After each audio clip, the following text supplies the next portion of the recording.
இன்னொன்னு எனக்கு ரொம்ப வருத்தம் என்னன்னா, படத்துக்கு என்ன டைட்டில் வச்சிருக்கீங்க, எம்புரான்னு ஒரு டைட்டில் வச்சிருக்கீங்க. இதோட டிசைன் வந்து ரொம்ப கேவலமா பண்ணி வச்சிருக்கீங்க.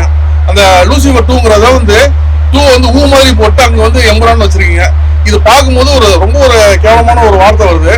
சரி, நீங்க வந்து மலையாள இண்டஸ்ட்ரி ஓகே, பட் இதை வந்து டிசைன் பண்ணவர் அந்த எம்புரான்னு எழுதும் போது அவருக்கு தமிழ் தெரியாதா?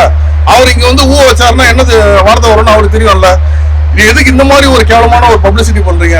ஏன்னா லூசிஃபர் 1ங்கிறது ஓரளவுக்கு ஹிட்டான ஒரு படம் தான். நீங்க பார்ட் 2 எடுக்கிறீங்க. இந்த மாதிரி சீப் பப்ளிசிட்டி இந்த படத்துக்கு தேவையாங்கிறது ஒரு கேள்வியா வருது. படம் டோட்டலா பாத்தீங்கன்னா ஒரு ஹெவி பட்ஜெட்ல எடுத்திருக்காங்க. பட் எப்படி எடுக்கன்னு படம் தெரியாம படம் டோட்டலா வந்து வேஸ்ட்.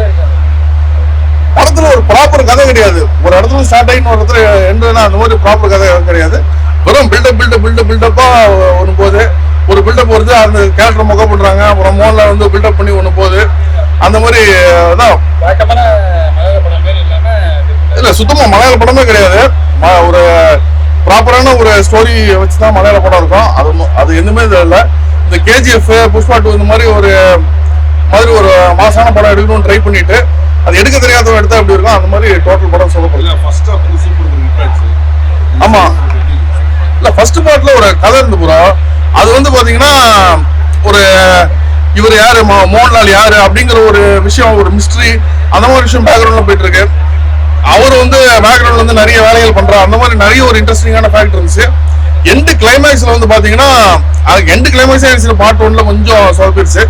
ஏன்னா எண்டு கிளைமேக்ஸ்ல பாத்தீங்கன்னா எல்லா விஷயத்துக்கும் பேக்ரவுண்ட்லயே மோகன்லால் தான் இருக்காரு, அவர் தான் எல்லாம் பண்றாருங்கிற மாதிரி இருந்துச்சு.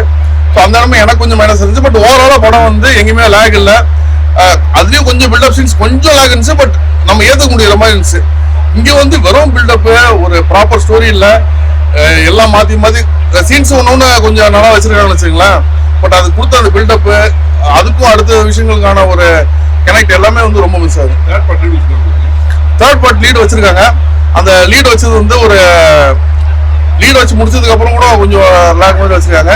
இன்னொன்று செகண்ட் பார்ட்டே சுத்தமா நம்மளுக்கு வேலைக்கால. தேர்ட் பார்ட் கண்டிப்பா எடுக்காம இருந்தா பெட்டரா இருக்கும். படம் ஆசேஜ் பாத்தீங்கன்னா எல்லாம் பாக்குற மாதிரி தான் இருக்கு. கொஞ்சம் வயலன்ஸ் இருக்கு. பட் ரொம்ப ஓவரா ஒரு சில படங்கள் மாதிரி ஓவர் வயலன்ஸ் எல்லாம் இல்லை. அது பார்க்கலாம். பட் என்னன்னா ஒரு படமா இல்லை, அவ்வளவுதான். இதுக்கெல்லாம் இந்த படத்துக்கு எல்லாம் ரேட்டிங் கேட்டு படம் டோட்டல் ஒர்ஸ்ட் போறோம் ஒருத்தல்.